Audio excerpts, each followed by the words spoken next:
বন্ধুরা, আমরা দিনের আলোয় আমাদের শরীর ও মন নিয়ে যে পরিচিত জগতে বিচরণ করি তা হলো কেবল একটি নাটকের মঞ্চ। আমরা সবাই সেখানে একটি চরিত্র, কেউ পিতা, কেউ কর্মী, কেউ সমাজসেবক। কিন্তু এই সমস্ত উপাধি এবং ভূমিকাই হলো আমাদের আত্মার উপর চাপানো বাহির আবরণ।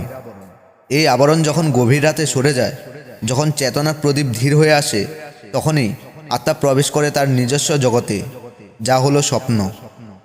আপনার স্বপ্ন কেন আপনার প্রকৃত পরিচয়, এই গভীর সত্যটি বুঝতে হলে আমাদের আত্মার গঠন বুঝতে হবে। আমরা সজাগ অবস্থায় থাকি আমাদের সচেতন মনের অধীনে। এই সচেতন মন অত্যন্ত সতর্ক এবং সংযমী। এর প্রধান কাজ হলো সমাজ, পরিবার ও নীতিশাস্ত্রের চোখ এড়িয়ে চলা। এই কারণে আমাদের অনেক প্রবল ইচ্ছা, অদম্য বাসনা, অন্যের প্রতি বিদ্বেষ অথবা গভীর দুর্বলতা, এসব আমরা সজাগ অবস্থায় দমিয়ে রাখি।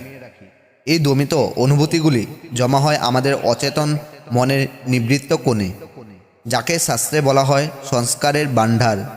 স্বপ্ন হলো সেই মুহূর্ত যখন সচেতন মন তার শাসন শিথিল করে দেয়। আত্মা তখন সেই সংস্কারের ভাণ্ডারে প্রবেশ করে।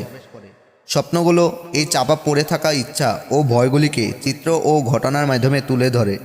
ধরুন, আপনি সমাজে খুব নম্র, কিন্তু ভেতরে আপনার কারো প্রতি তীব্র ঘৃণা জমে আছে। স্বপ্নে আপনি হয়তো দেখলেন যে সেই ব্যক্তিকে আপনি ধ্বংস করছেন বা তার সাথে সংঘাত করছেন।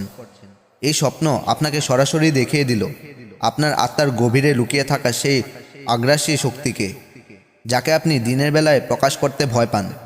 স্বপ্ন এখানে বিচারক নয়, সে হলো আয়না, যা আপনাকে আপনার মুখোশহীন সত্তার পরিচয় দেয়। আমাদের আত্মিক দর্শনে বলা হয়েছে প্রতিটি আত্মার একটি নির্দিষ্ট গন্তব্য আছে এবং সেই গন্তব্যে পৌঁছানোর জন্য তাকে কর্মফল বহন করতে হয়। আমাদের স্বপ্নগুলি সেই অনাদি কর্মফলের একটি অংশকে প্রকাশ করে। যদি আপনার আত্মা মোক্ষ বা মুক্তির পথে চলতে চায়, তবে আপনার স্বপ্নে আপনি উঁচু চূড়া, স্বচ্ছ জল বা দিব্য আলো দেখতে পাবেন।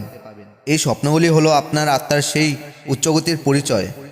অন্যদিকে, যদি আপনার আত্মা পাপ বা মোহের জালে জড়িয়ে থাকে, তবে স্বপ্নে আপনি নিজেকে কাদা বা অন্ধকার গুহায় আটকে থাকতে দেখবেন।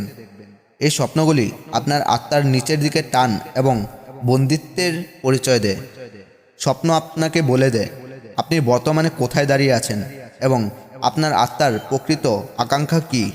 আপনার স্বপ্নগুলি সে আভ্যন্তরীণ আকাঙ্ক্ষা ছাড়া আর কিছুই নয়, যা আপনার আত্মা এই জীবনে পূরণ করতে চাইছে।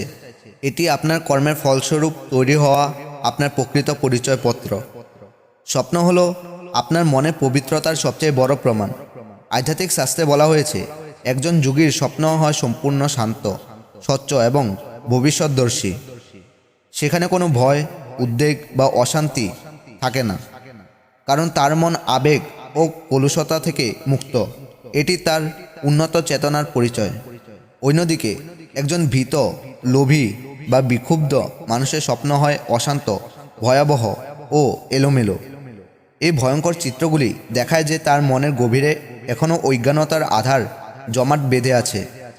স্বপ্ন এখানে একটি মানদণ্ড হিসাবে কাজ করে, যা আপনার চেতনার স্তর প্রকাশ করে।